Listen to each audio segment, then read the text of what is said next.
Welcome back to the War of Stupidity. In the last part, all of Repliforce was labeled Mavericks thanks to Mega Man X and Colonel. Now, X is going to have to hunt down each and every Maverick, quote-unquote, and kill them all, because they're planning on leaving Earth and repopulating to get away from the humans so they won't be caught in the war. Well, obviously, if someone's going to attack you, you're going to attack back, right? Ready. That's exactly what all of Repliforce is going to do. Again, the Repliforce is not infected with the Maverick virus, but the stupid virus. Anyway, there are some new changes that I didn't get to talk about in the first part. Like, for instance, there's only 2 sub-tanks, not to mention the dash shot trick, where it's double the damage for charging dash shots and regular dash shots. All shots are basically the same now. And not only that, this is the last game where you can find a capsule and actually equip it as you put it on. And now for Dr. Light. This battle should have never happened, X. Why must weapons fight each other? Why do these peacekeepers persist in fighting each other? This must be some sort of mistake. X, enter this capsule. Equip with this to discover the truth. Equip with this boot module and jump twice in the air to hover. You can move either left or right and will remain airborne for a few moments. It is effective for negotiating through higher and more dangerous terrains. Stop this tragic war as soon as possible, X. Find Dr. Wally. No, seriously, he's in this game. I'm just kidding. Well, not really kidding, but it's sort of a hallucination that Zero has. Anyway, now that we got the dash boots, these are going to be our mode of travel. They can be rather annoying if you're trying to fight bosses and dodging. Case in point, Web Spider. Sometimes you want to skip this. Other times, you want to use the dash boots for the extra height. Because the dash boots definitely will come in handy, especially in later areas. Now, the dash boots actually can come in handy here. You can do a further dash jump than what you can without the dash boots. Oh, and you just can't air dash as X. It's totally impossible. Oh, and X6 will definitely emphasize that. Anyway, the danger here is this area is littered with mermen and these annoying red robots from Mega Man X. No, not Mega Man X, Mega Man 1, sorry. And later Mega Man 9. Basically, this area is used to... Oh, this area, if this is the first one, it's used to show you just how dangerous the game can be, but at the same time, it actually gets a little bit easier as you get your first power. In fact, it gets incredibly easier once you get your first power. Because then all the Robot Masters will fall in line. Then again, this is only X's playthrough. Zero, it'll take a while for the Robot Master's weakness to fall in line, due to the fact that instead of Zero getting Robot Master power, just Robot Master powers, he's getting new moves. So those moves will actually be integrated into his being as opposed to having energy. I think he only has one move that has an energy count to it, and that would probably be his Giga attack. And even then, he can refill it by taking damage, so Zero is pretty broken in this game. X, on the other hand, he won't get a Giga attack until after he gets all of the Dr. Light capsules. And there's one particular Dr. Light capsule that I definitely want for this game. And sadly, I'm going to have to wait 2 parts for it. Which is why I'm going this route. I mean, it would be best to get that early than later. Normally, people would actually go after Magma Dragoon.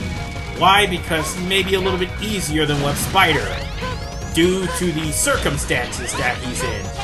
And it would also be easier to actually use Magma Dragoon, go to Magma Dragoon than what you would for Web Spider, because Magma Dragoon's weapon is definitely needed to get through the hard tank, which I happened to pass up several frames ago.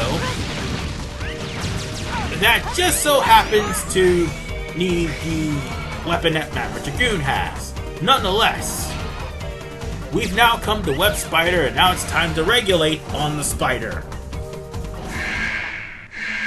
Alright, Web Spider, come on out. Oh, fair warning, this guy takes me about 3 tries to do. It's really, really tedious. Well, for me anyway. And the reason why it's tedious is because of the boots. Nonetheless, Web Spider is pissed that all of Repliforce has been labeled Mavericks, and I don't blame him. I mean, Colonel was stupid, yeah, but X should not have labeled the Mavericks. He should have actually looked at the broader picture, and that broader picture being Magma Dragoon may have something to do with the lagoon falling.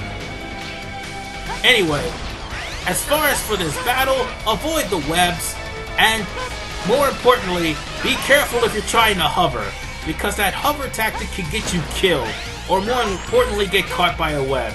And more often than not, it actually cost me a lot of victories against this guy.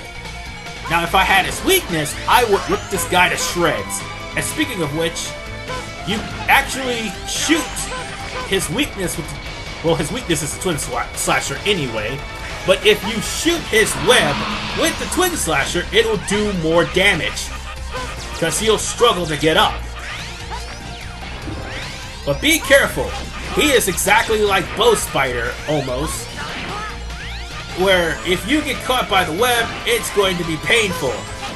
You can use charge shots, you can use Mega Buster shots, but more importantly, watch out for the spiders. Ready! Well, that's attempt number 1. Let's see if I can do it on the second attempt. Alright. Time for round 2. Hopefully I do better than the first round. Yeah, that was an accident, ladies and gentlemen, in case you're wondering. Just be careful with Web Spider. You never know where he's going to appear. Well, you do, but sometimes he appears differently. He will fake you out. That's another thing about Web Spider I do not like.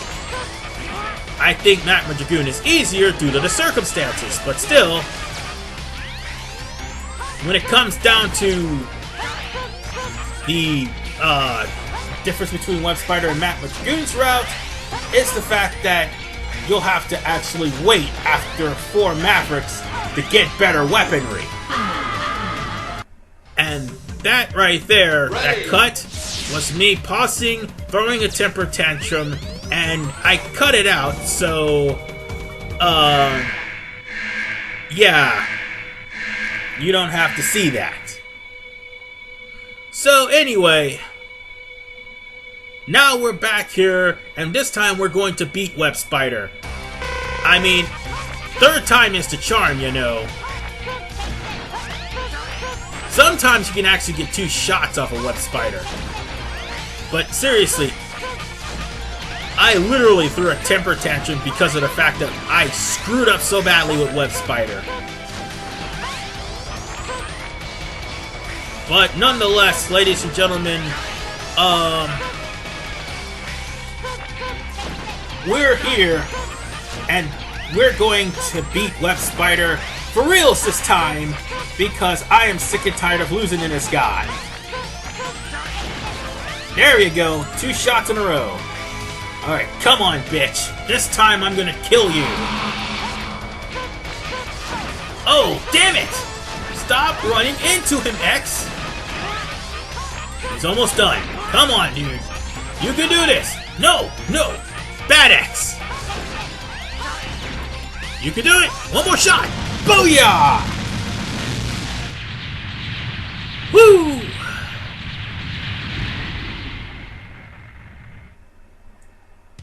That was close.